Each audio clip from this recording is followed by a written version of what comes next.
Hello everyone, আশা করছি সকলে ভালো আছেন, সুস্থ আছেন। আমি আপনাদের ভালোবাসায় অনেক ভালো আছি। আজকে চলে এলাম টক পাতা নিয়ে, সাথে আছে কুচনো পেঁয়াজ। একটি পাত্রে আমি নিয়ে নিয়েছি পরিমাণ মতো নাপির ঝোল। এখন দিয়ে দেবো পরিমাণ মতো লবণ এবং হলুদ, আর দিয়ে দেবো চেরা কাঁচা লঙ্কা এবং চিংড়ি শুটকি আমি যা ধুয়ে কেটে এবং বেছে নিয়েছি। এখন অপেক্ষা করব নাপির ঝোলে বলক চলে আসার জন্য। আমার নাপির ঝোলে প্রায় বলক চলে এসেছে। এখন আমি দিয়ে দেবো ধুয়ে রাখা আমিলা পাতা, মানে টক পাতাগুলো, যা চাকমা ভাষায় বলা হয় আমিলা পাতা। আর এই আমিলা পাতা সিদ্ধ হতে বেশ সময় লাগে না, 3-4 মিনিটে হয়ে আসে।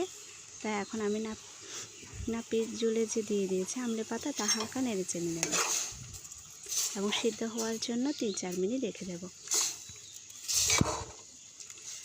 আমার আমিলা পাতা মানে টক পাতার আমিলা ঝোল প্রায় হয়ে এসেছে।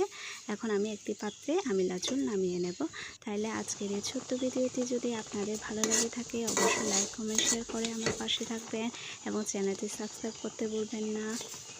আর এই আমিলা পাতা বা টক পাতার ঝোলটা না গরম গরম ভাতের সাথে খুব ভালো লাগে।